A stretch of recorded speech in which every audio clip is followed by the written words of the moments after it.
пользуясь своей инициативой, первым толкнул этот закон в Сенат Дании и Тюмени.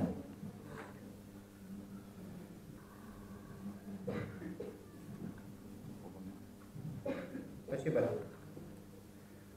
Добрый вечер, уважаемые товарищи. Ну, этот закон мы начинали почти год назад. Мой коллега Варламов Андрей Николаевич и я взялись за этот закон, чтобы хоть каким-то образом, много или мало, помочь именно вот сейчас, как затронуто в докладе, выступление сельскому населению. Ни для кого не секрет сейчас, что сельское население живет коммерсантами. Ну, например, на самом деле мы поблагодарить даже не коммерсантов, не мы, а государство, что каким-то образом появились предприниматели и начали кормить деревню. Разницы нет, в долг тетрадку или каким-то образом, бартерами и так далее, но факт, что благодаря коммерсантам, когда появились в 90-х, население в товарах первой необходимости, как тогда был дефицит в то время, когда валили Союз, не было. Поэтому вот на сегодняшний день пришло время, я специально, не поленившись, года 2 назад пошел в свой магазин, не свой, а где я живу, в деревне, откуда родом. 1,5 часа посидел около магазина специально и делал вопрос. Вы не поверите, 75% людей, которые заходили и выходили в магазин, они записали все в долг тетрадь. Вот куда мы довели население. А говорим, что жизнь хорошая. Это касается для молодых людей, для студентов, я вам специально говорю, потому что вы наше будущее. Вы будете строить общество будущее. Поэтому вот то, что натворили в 91 году демократы, 27 лет тому назад, вот сегодня они сидят и здесь, и там, и здесь. Натворили они с нашей страной. Вот сегодня пытаемся провести вот этот законопроект, который хоть каким-то образом, но это мелочь на самом деле, поможет нашим селянам. Я в открытой площадке всегда говорю. Поэтому вот завтра тоже в 4 часа будет обсуждаться этот законопроект в членах Государственного собрания ЛТМН, рабочая группа.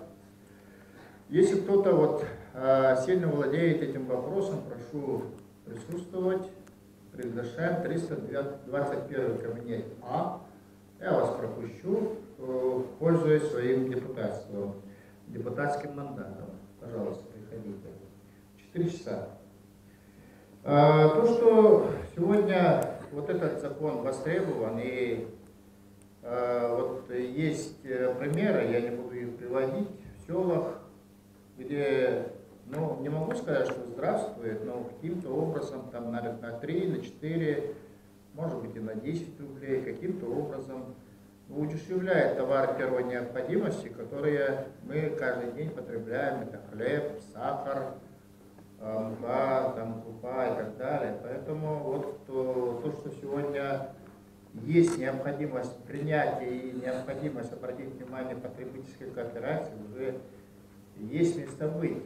Но другое дело, когда 90-е годы, вот в моем, например, да, в Усть-Алтанском районе, в моем родном, нету ни одного здания, которое состояло у вас в балансе, да, Петр Николаевич, да? Вот. Поэтому вот создать потребительское общество пайщика в моем родном Усть-Алтанском районе, ну, наверное, какое-то затруднение, наверное, придет. Поэтому там, ну, отсутствует здание. Но необходимость в этом есть, потому что это будет регулировать каким-то образом коммерсанта. Мы должны сегодня регулировать предпринимателя, потому что в одном конце будет стоить 52 рубля, а в другом конце поселка будет 46 рублей за булку хлеба. Это будет очень большое значение.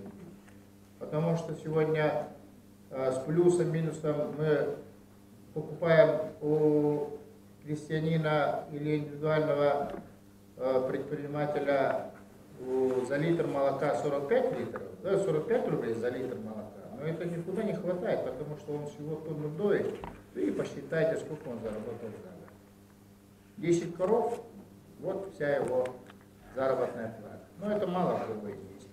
Потому вот сегодня то, что катастрофически понижается поголовье скота, то может каким-то образом еще есть какая-то сохраненность поголовья лошадей, но оленеводство и крупный рогатый скот в таком хаосном состоянии, что вот в действительности именно потребительской кооперации, животноводческих комплексов и так далее следует пристально обратить внимание. Поэтому не зря вот выпущенный указ нашего главы республики по сельскому хозяйству, ну, конечно, его и надо дорабатывать, жизнь идет, надо помогать этому вопросу. И одним из вопросов, которые следует обратить, это именно потребительская кооперация. Вот сегодня приятно было слушать преподавателя Наталья Николаевна, именно вот обращая внимание, помните, когда строили мы, ну, когда Союз развалился крестьянский рынок, там ведь нам обещали, что крестьяне будут продавать. Пойдем сейчас на спор, кто там продает в этом крестьянском рынке сыры. Вот и все. И поэтому вот вопросов очень много, вот, и, к сожалению. Его надо упорядочить. Просто-напросто надо упорядочить, в том числе и потребительскую кооперацию.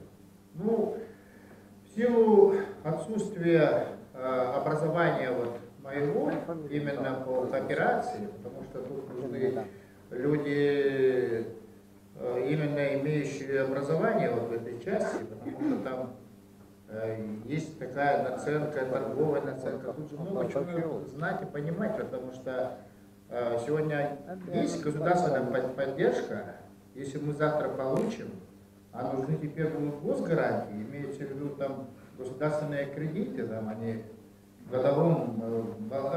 годовых процентов очень маленькие, поэтому оборот пустил, обратно вернул. Вот такая вот, вот это хорошая штука тоже. Поэтому войти надо в государственный бюджет, нам это обязательно необходимо, потому что на сегодняшний день, закупая то или иное товары первой необходимости, на самом деле вот выходит именно на плечах, которые вот Чурапче, если я знаю, Верхневедуйский есть, пригорода города Якутска есть, но не такой большой оборот, конечно, который уже необходимо, надо расширять это все.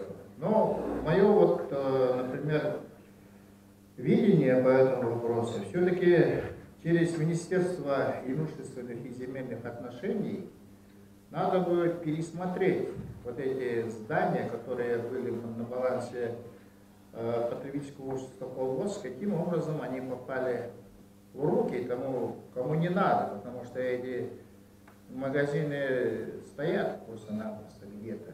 Вот в моем селе, например, магазин стоит, он пустует, ну, в балансе, по-моему, у какого-то частного человека. Ну, так не должно быть. Поэтому вот мое выступление вот такое. Если есть вопросы какие-то, я отвечу.